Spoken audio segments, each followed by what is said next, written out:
Hello everybody, welcome to our channel Our Health and Wellness.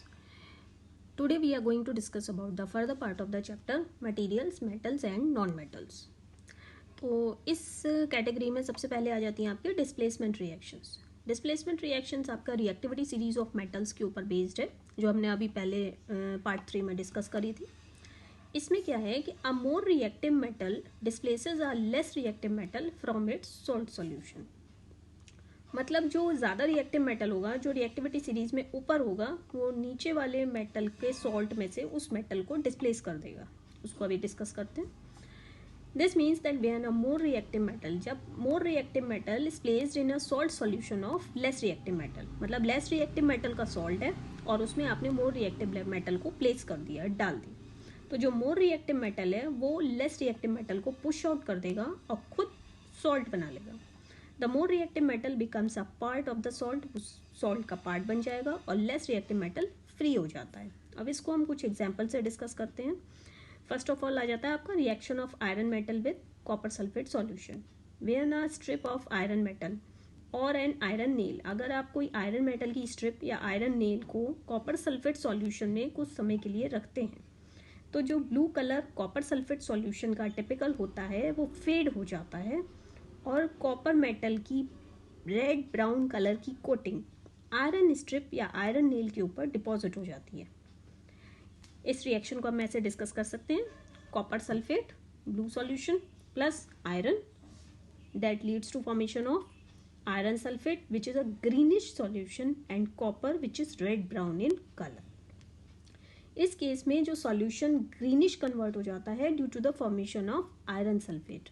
हमें पता है कि आयरन मेटल कॉपर मेटल से ज़्यादा रिएक्टिव होता है, इसीलिए इस रिएक्शन में a more reactive metal iron is displacing a less reactive metal copper from its salt solution. जो मोर रिएक्टिव मेटल आयरन है उसने कॉपर को उसके सॉल्ट से डिस्प्लेस करके आयरन सल्फेट सॉल्ट बना लिया. The products of this displacement reaction are iron sulphate solution and the copper metal. अब हमें इस चीज़ का ध्यान रखना होगा, तो जो ब्लू कलर था कॉपर सल्फेट सॉल्यूशन का वो ग्रीनिश में कन्वर्ट हो जाता है. क्यों? क्योंकि जो आयरन सल्फेट है जिसकी फॉर्मेशन होती है वो ग्रीन कलर का होता है. The copper metal produced in this displacement reaction forms a red brown coating over the iron strip और आयरन नेल. जो आपने आयरन स्ट्रिप प्लेस करी थी या आयरन नेल प्लेस करा था उसके ऊपर copper metal red brown colour की कोटिंग बना लेता है. तो आयरन मेटल ने कॉपर को कॉपर सल्फेट सॉल्यूशन से डिस्प्लेस कर दिया.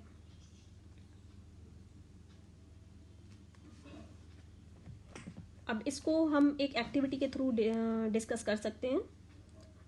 हमने 50 ml ऑफ वाटर लिया पानी में, बीकर में और उसमें 5 ग्राम्स ऑफ कॉपर सल्फेट डाल दिया ताकि हम कॉपर सल्फेट सॉल्यूशन को ऑब्टेन कर सकें जो कि ब्लू कलर का होता है.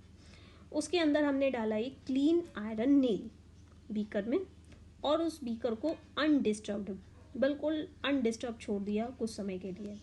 हम धीरे धीरे देखेंगे जो ब्लू कलर है कॉपर सल्फेट सॉल्यूशन का वो फेड करना शुरू कर देता है और iron nail red brown layer of copper metal से कवर अप हो जाता है. ये चेंज इसलिए होता है क्योंकि आयरन मेटल कॉपर मेटल को उसके कंपाउंड कॉपर सल्फेट से डिस्प्लेस कर देता है और कॉपर मेटल जो फ्री हो जाता है उसके कंपाउंड से वो रेड ब्राउन लेयर की कोटिंग आयरन नेल के ऊपर बना लेता है. अब हम एक रिवर्स केस डिस्कस करते हैं.